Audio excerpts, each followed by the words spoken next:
வாழ்வும் செயலும் நிகழ்ச்சிக்கு அன்பு நேயர்களே, உங்கள் யாவரையும் ஆண்டவர் இயேசுவின் நாமத்தினாலே வரவேற்கின்றேன். ஆண்டவர் இயேசு உங்கள் ஒவ்வொருவரையும் அளவில்லாமல் ஆசீர்வதிப்பாராக. வாழ்வும் செயலும், வாழ்க்கையின் நோக்கம், வாழ்க்கையின் செயல்பாடுகள். இந்த வாழ்க்கை எப்படி உண்டானது? தேவன் இந்த வாழ்க்கையை நமக்கு விசேஷமாக எப்படி கொடுத்திருக்கின்றார்? நம்முடைய வாழ்க்கைக்கு எப்படி ஒரு நோக்கத்தை அவர் அருளியிருக்கிறார்? அதை கண்டு கொள்வது எப்படி, அதில் வாழுவது எப்படி என்பதை பார்க்கின்றதான ஒரு ப்ரோக்ராம் தான் இந்த வாழ்வும் செயலும் நிகழ்ச்சி.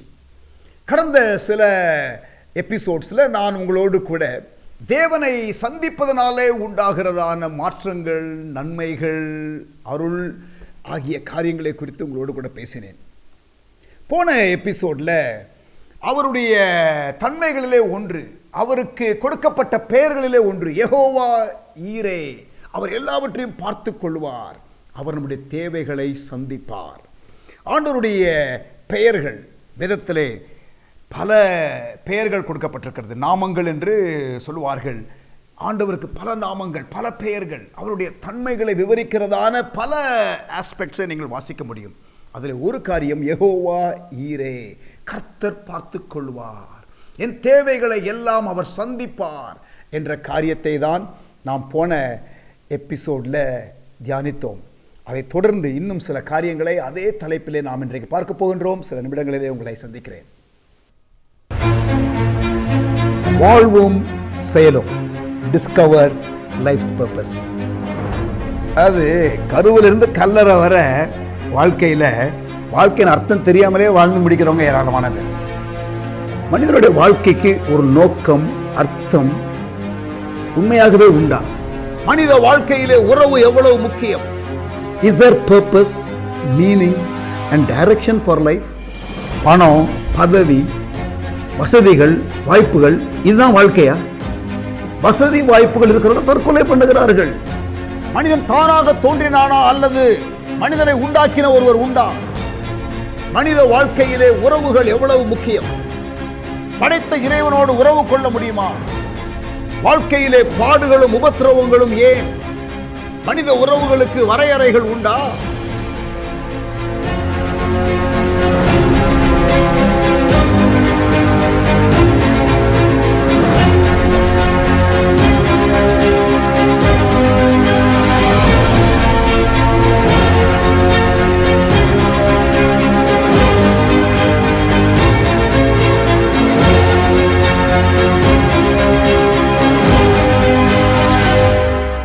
யெகோவா ஈரே, கர்த்தர் பார்த்து கொள்வார். ஆண்டவர் எல்லாவற்றையும் பொறுப்பெடுத்துக் கொள்வார். நான் கலங்க வேண்டிய அவசியமில்லை, நான் பதற வேண்டிய அவசியமில்லை, நான் பயப்பட வேண்டிய அவசியமில்லை. எல்லாவற்றையும் அவர் பார்த்து கொள்வார். யெகோவா ஈரே, கர்த்தர் பார்த்து கொள்வார். இந்த வெளிப்பாடு யாருக்கு வந்தது? ஆபிரகாம் என்ற மனிதனுக்கு. போன எபிசோடிலே நாம் இதை குறித்து சற்று தியானித்தோம். ஆதியாகமம் 22ஆம் அதிகாரம். ஆபிரகாமுக்கு ஒரு பரீட்சை ஆண்டவர் கொடுக்கின்றார். அவன் அந்த பரீட்சையிலே தேறுகிறவனாக இருப்பான் என்று நம்பி, ஆண்டவர் எப்பொழுதுமே நம்மை பரீட்சிக்கும் பொழுது நம்முடைய திராணிக்கு மிஞ்சி அவர் ஒருபோதும் பரீட்சிப்பது இல்லை. தப்பிக்கொள்ளும்படியான ஒரு போக்கு இல்லாமல் அவர் நம்மை ஒருபோதும் அவர் பரீட்சிப்பதில்லை. ஆகவே இந்த டெஸ்ட்ல ஆபிரகாம் பாஸ் பண்ண முடியும் என்று ஆண்டவருக்கு ஒரு நம்பிக்கை இருந்தது. இப்பொழுது அவனை பரீட்சிக்கிறார்.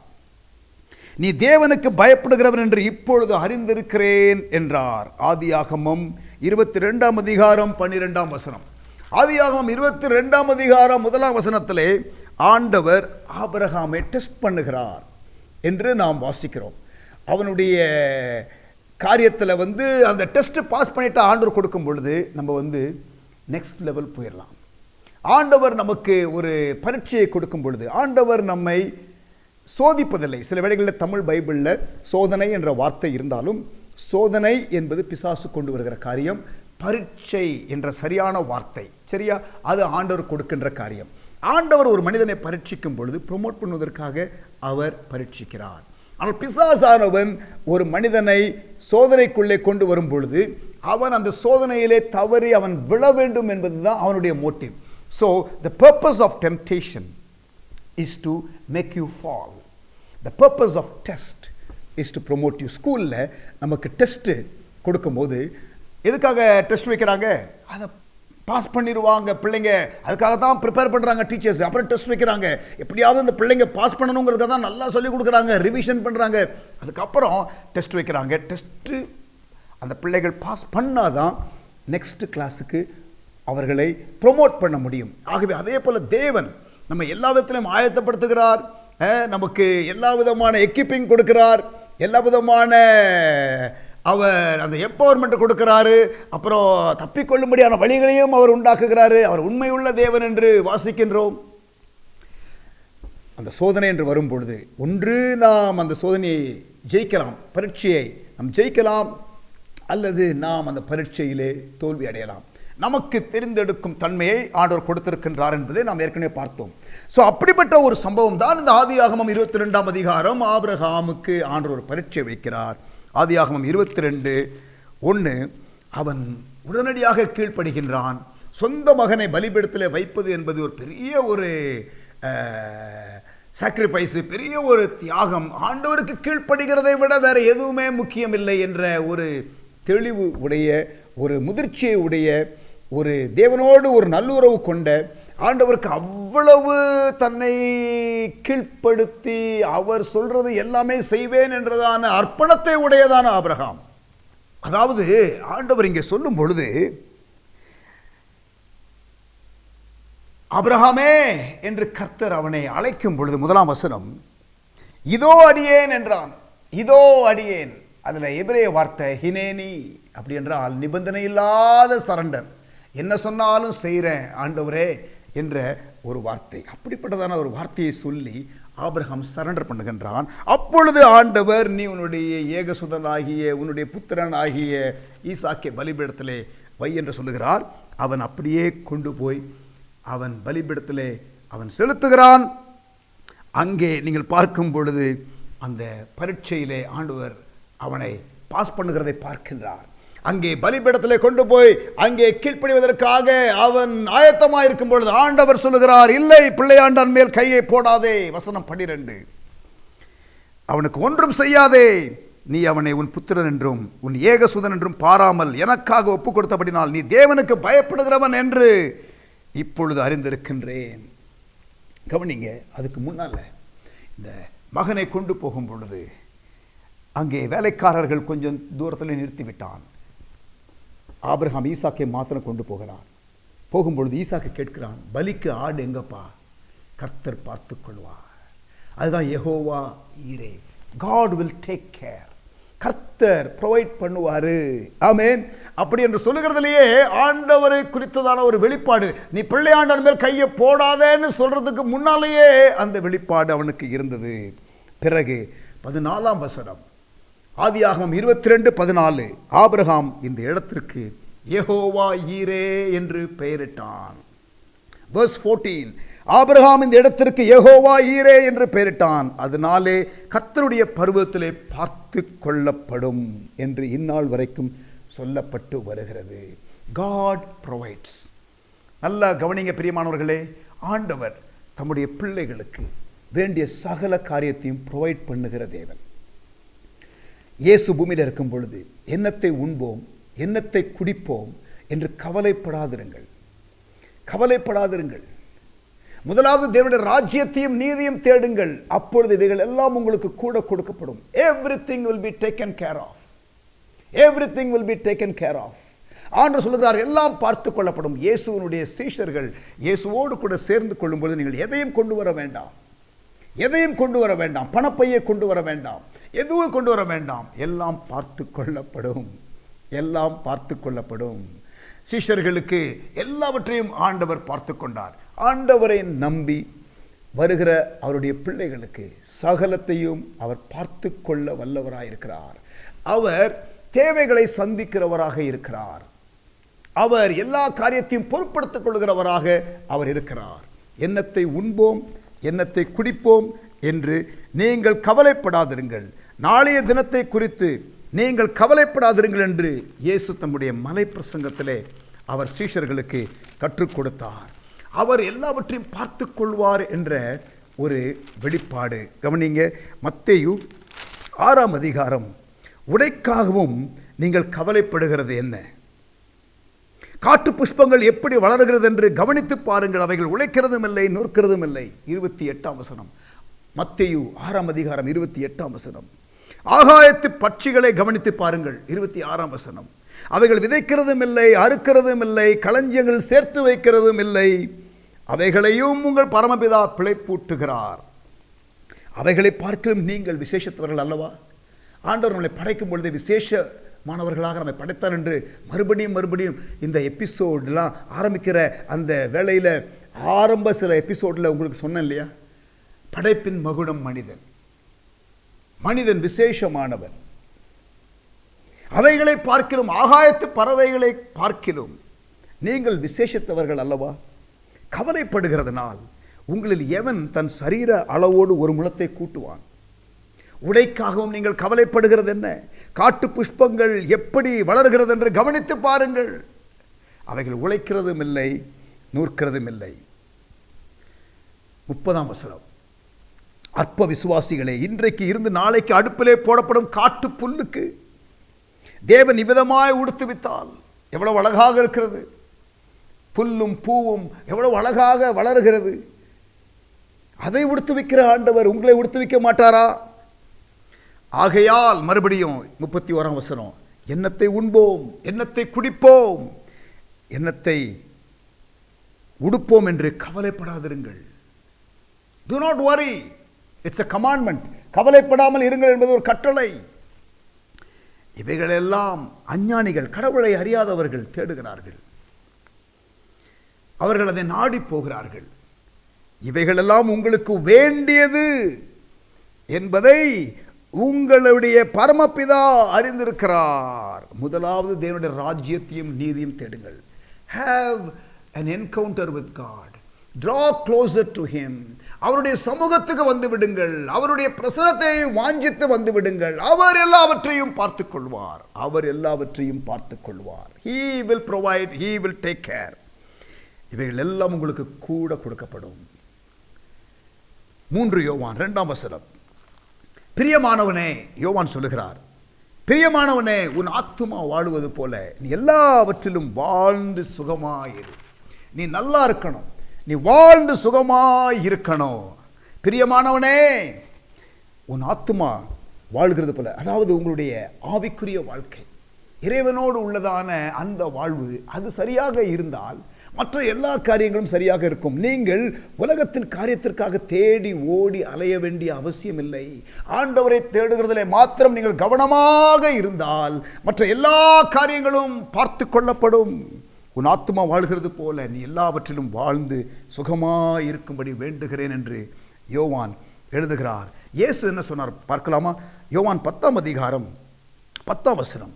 யோவான் 10ஆம் அதிகாரம் 10ஆம் வசனம், திருடன் திருடவும் கொல்லவும் அழிக்கவும் வருகிறான். இது பிசாசை குறித்து சொல்லப்பட்ட காரியம். திருடன் திருடவும் கொல்லவும் அழிக்கவும் வருகிறானே அன்றி வேறு ஒன்றுக்கும் வரான்.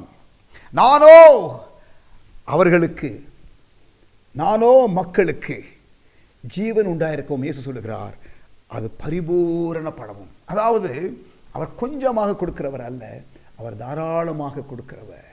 அவர் ஏதோ பட்டும் அல்ல படாமலோ அல்லது தொட்டும் தொடாமலும் இல்லை தொட்டுக்கோ தொடச்சிக்கோன்னு சொல்லுவாங்கல்ல, அந்த மாதிரி கொடுக்கிறவர் அல்ல. He is a God of abundance. அவர் நிறைவின் தேவன், இந்த தேவைகளை சந்திக்கிற தேவன். அவர் நிறைவின் தேவன். வேதத்தில் ஆசீர்வாதத்தை அவர் அளவில்லாமல் கொடுக்கிறவர் என்று நாம் பார்க்கின்றோம். நாம் தான் அதை தேடி அலையக்கூடாது. நமக்கு அது மேலே ஒரு ஆசை இருக்கக்கூடாது. ஆனால் அவரோ அளவில்லாமல் அருளை, ஆசீர்வாதத்தை நமக்கு கொடுக்கின்றவர். சரி, இப்போ இது ரெகுலர் சீசனில், ரெகுலரான லைஃப் டைமில் எல்லாமே நமக்கு ஆண்டவர் பார்த்து கொள்வார். சரியா? ஆனால் வாழ்க்கையில் ஒரு நெருக்கம் வரும்பொழுது, வாழ்க்கையில் ஒரு கஷ்டம் வரும்பொழுது நல்லா கவனிங்க. யெகோவா ஈரே என்ற தேவனுடைய அந்த தன்மையை, அவர் பார்த்து கொள்வார் என்ற அந்த வெளிப்பாடை பெற்றுக்கொண்டவர்கள் வாழ்க்கையிலே தட்டுப்பாடு சூழ்நிலை வருகிறது போல இருந்தாலும் அல்லது தட்டுப்பாடு சூழ்நிலையை கொண்டு வரப்போகிற சூழ்நிலையாக இருந்தாலும் அவர்கள் பதறுவதில்லை. ஏனென்றால் யெகோவா ஈரே கூட இருக்கிறார். யெகோவா ஈரையை நான் அறிந்திருக்கிறேன், எல்லாவற்றையும் பார்த்து கொள்ளுகிற தேவனை நான் அறிந்திருக்கிறேன் என்ற ஒரு வெளிப்பாடு உடையவர்கள் என்ன பண்ண மாட்டார்கள்? கலங்க மாட்டார்கள். யெகோவா ஷாலோம் அப்படின்னா சமாதானத்தின் தேவன். இவரை அறிந்தவர்கள் என்ன பண்ண மாட்டார்கள்? அவர்கள் ஒரு கலக்கம் நிறைந்த சூழ்நிலை வரும் பொழுது கலங்க மாட்டார்கள். சமாதானம் அவர்களுக்கு இருக்கும். ஏனென்றால் யெகோவா ஷாலோமை அறிந்திருக்கிறார்கள். இன்னொன்று யெகோவா ராஃபா, சுகமளிக்கிற கர்த்தர். சுகமளிக்கிற கர்த்தர். அவர் வாழ்க்கையில் பலவீனங்கள் சுகவீனங்கள் வரும் பொழுது பதறுவதில்லை, பதறுவதில்லை. தேவனுடைய ஒவ்வொரு தன்மையும் நாம் அறிந்து கொள்ள அந்த பகுதியில் லைஃப்பில் நமக்கு ஏற்படுகிறதான தடுமாற்றங்கள், தத்தளிப்புகள் அல்லது சவால்கள் வரும் பொழுது ஆக்சுவலாக நாம் தத்தளிப்பது இல்லை, தடுமாறுவது இல்லை, கலங்குவது இல்லை, பயப்படுவது இல்லை. ஏனென்றால் அந்த ஆஸ்பெக்ட் ஆஃப் காடை ஒரு வெளிப்பாடாக நாம் பெற்றிருக்கிறோம். நான் சொல்றது புரியுதா?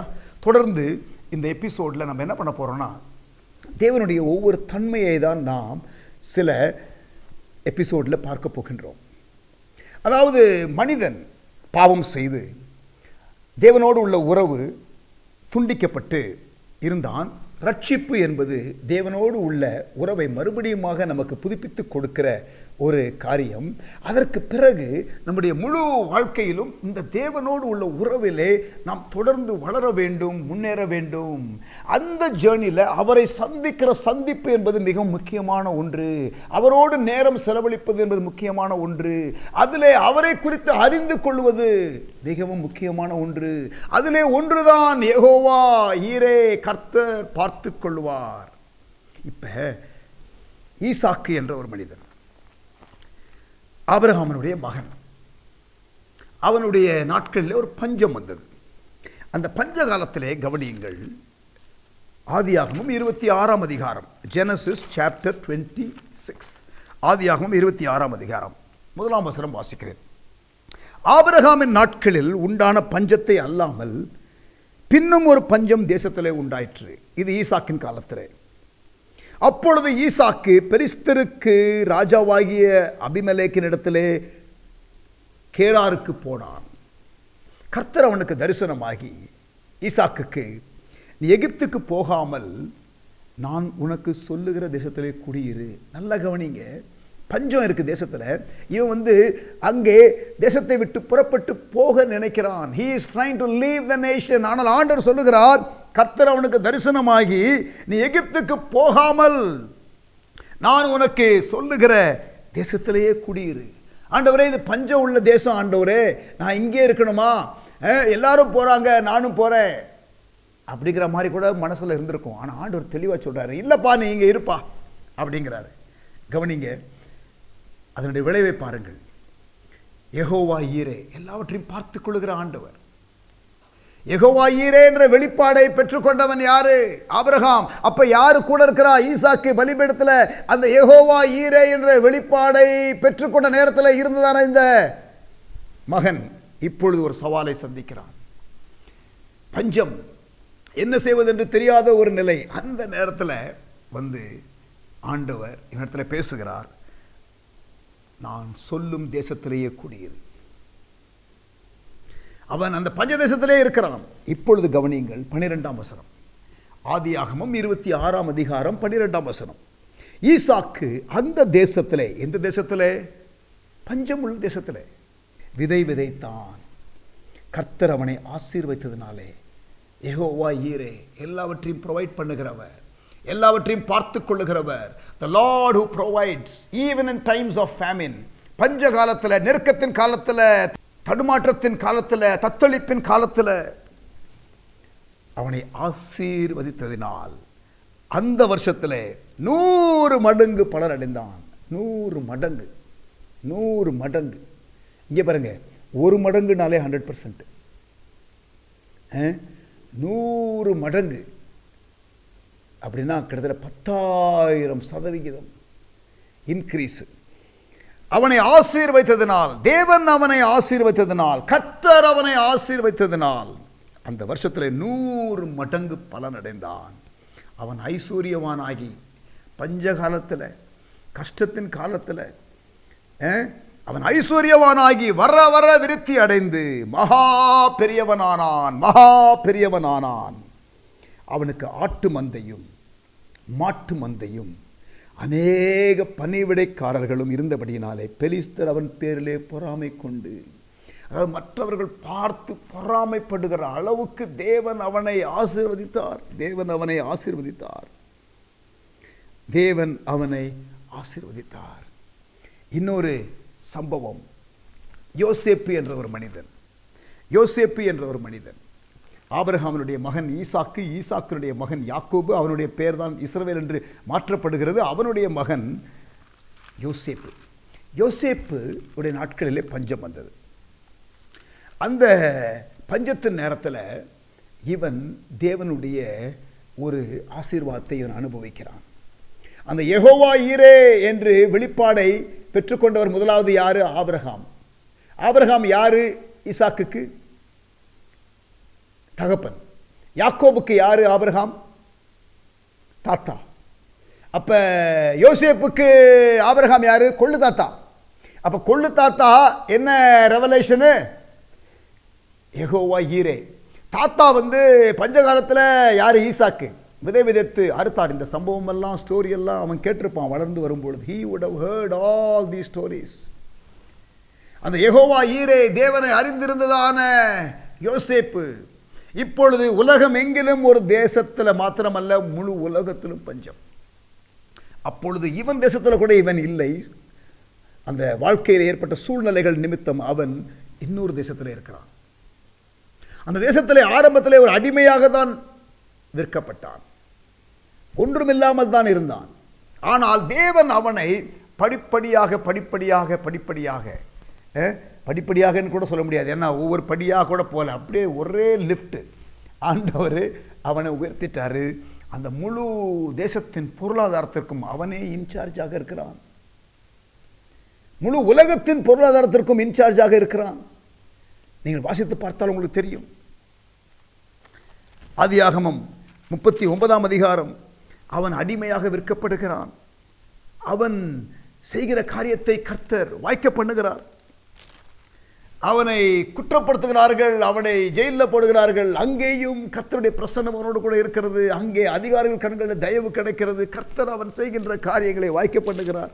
அதற்கு பிறகு அவன் வெளிப்பாடுகளை பெற்றுக்கொள்கிறவனாக இருக்கிறபடினாலே, தேவனை அறிந்தவனாக இருக்கிறபடினாலே, பஞ்சகாலத்தில் என்ன செய்ய வேண்டும் என்ற வெளிப்பாடு உடையவனாக இருந்தபடியினாலே, யெகோவா ஈரே தேவனை அறிந்தவராக இருந்தபடியினாலே, அங்கே அவனுக்கு ஒரு உயர் பதவி, பிரைம் மினிஸ்டர் போஸ்ட் அங்கே அவனுக்கு கிடைக்கிறது. அவன் அங்கே பஞ்சகாலத்திலே தேசத்திற்கு படி அளக்கிறவனாக மாத்திரமல்ல, முழு உலகத்திற்கும் படி அளக்கிறவனாக ஆண்டவர் அவனை ஆசீர்வதித்தார். யெகோவா ஈரே, யெகோவா ஜைரே. ஆண்டவருக்கு பல நாமங்கள் உண்டு, பல பெயர்கள் உண்டு, பல தன்மைகள் உண்டு. அதிலே ஒரு தன்மை, அவர் யெகோவா ஈரே, எல்லாவற்றையும் பார்த்து கொள்வார். என்னுடைய வாழ்க்கையில் நான் சொல்லிக்கிட்டே போக முடியும். பல அனுபவங்களை ஆண்டவர் எப்படி தேவைகளை சந்திக்கிறார் என்பதை நான் உங்களுக்கு அதை அடுத்த எபிசோடில் நான் உங்களுக்கு சொல்லுகிறேன். ஆண்டவர் தேவைகளை சந்திக்கிறவர், எல்லா தேவைகளையும் அவர் பூர்த்தி செய்கிறவர். பற்றாக்குறையோடு, தடுமாற்றத்தோடு, கடனோடு இருக்கிறவர்கள், உங்களுக்கு இந்த தேவனோடு உள்ள உறவு முதலாவது தேவை. அவரை நீங்கள் இரட்சகராக, வாழ்க்கையிலே ஆண்டவராக ஏற்றுக்கொள்ள வேண்டும். அதற்கு பிறகு அவரை அறிந்து கொள்ளுகிற அந்த அறிவின் பாதையில் நீங்கள் அவரை யெகோவா ஈரே, எல்லாவற்றையும் பார்த்து கொள்வார், he will provide, அவர் எல்லாவற்றையும் பார்த்து கொள்வார் என்ற அந்த வெளிப்பாடை ஆண்டவர் உங்களுக்கு கொடுப்பாராக. இன்றைக்கு நான் ஜெபிக்கின்றேன், ஆண்டவர் உங்களுக்கு எல்லா நேரத்திலும், இங்கே வரைக்கும் பஞ்சகாலத்தில் அவர்கள் செழித்தார்கள். பஞ்சகாலத்திலே அவர்கள் செழித்தார்கள். ஈசாக்கு செழித்தான் பஞ்சகாலத்தில், யோசேப்பு செழித்தான். இன்னும் எலியா பஞ்சகாலத்திலே செழித்தான். பஞ்சகாலத்திலே அவனுக்கு ஆகாரம் கேரித் ஆற்றண்டையிலே காகம் வந்து கொடுத்தது. காகம் வந்து கொடுக்குமா? காக்கா கொடுக்குமா? காக்கா கையில் இருக்கிறத பிடுங்கிட்டு போகும். ஆனால் காக்கா வந்து கொடுக்குது. இங்கே பாருங்க, பஞ்சகாலத்தில் கடுமையான சூழ்நிலையில் நீங்கள் ஆசீர்வதிக்கப்படுவீர்கள். உங்ககிட்ட வந்து பிடுங்கிட்டு போகிறவங்கள வந்து உங்ககிட்ட கொடுப்பான். ஆனால் நீங்கள் யெகோவா ஈரே தேவனை அறிந்திருக்க வேண்டும். அவர் எல்லாவற்றையும் பார்த்து கொள்வார். யார் மூலமும் கொடுப்பார்? காக்கா மூலமும் கொடுப்பார், ஒரு விதவை மூலமும் கொடுப்பார். ஒரு விதவை சாரிபாத் என்ற ஊரில் சாப்பிட்டு சாகலாம் என்று கடைசி மீல் சாப்பிடுவதற்காக அவ்வளவுதான் இருக்கு அவகிட்ட. அப்படிப்பட்டதான ஒரு பெண். ஆனால் ஆண்டவர் எலியாவை அவளிடத்திலே அனுப்புகிறார். பஞ்சகாலத்திலே எலியாவுக்கு ஆகாரம் கொடுப்பதற்கு சாரிபாத் என்ற ஊரில் ஒரு விதவையை கர்த்தர் கொண்டு, இங்கே பாருங்க, கர்த்தர் உங்களுடைய தேவைகளை எப்படியும் சந்திப்பார்.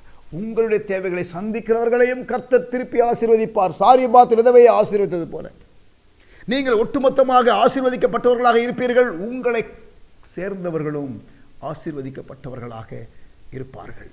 யெகோவா ஈரே, ஜெகோவா ஜைரே, லார்ட் மை ப்ரொவைடர். என்னுடைய தேவைகளை எல்லாம் சந்திக்கிற இறைவன், சந்திக்கிற ஆண்டவர். பிரியமானவர்களே, ஆண்டவருடைய நாமங்கள், அவருடைய பெயர்கள், அவருடைய தன்மைகள் விவரித்து கொண்டே போகலாம். ஒவ்வொரு எபிசோட்லேயும் இப்படி ஒவ்வொரு தன்மைகளை பார்த்து தியானித்து நாம் பரவசப்பட போகின்றோம். நாம் விசுவாசத்திலே வளரப்போகின்றோம். அவரோடு உள்ள உறவிலே வளரப்போகின்றோம். அவரை அறிகிற அறிவிலே நாம் வளரப்போகின்றோம். இன்றைக்கு நாம் யெகோவா ஈரே என்ற கர்த்தருடைய நாமத்தை தியானித்தோம். போன எபிசோட்லேயும் அப்படித்தான் தியானித்தோம். அடுத்த எபிசோடில் இன்னும் நிறைய காரியங்கள் இருக்கிறது உங்களோடு கூட. ஆனால் அதையே பேச போகின்றேன். கண்களை மூடி ஜெபிக்கலாமா? நல்ல தகப்பனே, நல்ல தகப்பனே, அருமையான கர்த்தருடைய பிள்ளைகள் ஒவ்வொருவரையும் நீர் ஆசீர்வதிப்பீராக, நீர் ஆசீர்வதிப்பீராக, நீர் ஆசீர்வதிப்பீராக, ஆசீர்வதிப்பீராக. ஆண்டவரே, உம்மை குறித்த வெளிப்பாடுகள் தொடர்ந்து உடைய பிள்ளைகளுக்கு உண்டாகட்டும். விசேஷமாக யெகோவா ஈரே, எல்லாவற்றையும் பார்த்து கொள்கிறவர், தி லார்ட் மை ப்ரொவைடர் என்ற இந்த வெளிப்பாடை நீர் உம்முடைய மக்களுக்கு தந்து நீர் ஆசீர்வதிக்கிறதற்காக நன்றி. ஒவ்வொருவரையும் ஆசீர்வதியும். இயேசுவின் நாமத்தில் ஜெபிக்கிறோம் நல்ல பிதாவே, ஆமேன். God bless you. அடுத்த எபிசோடில் சந்திக்கிறேன்.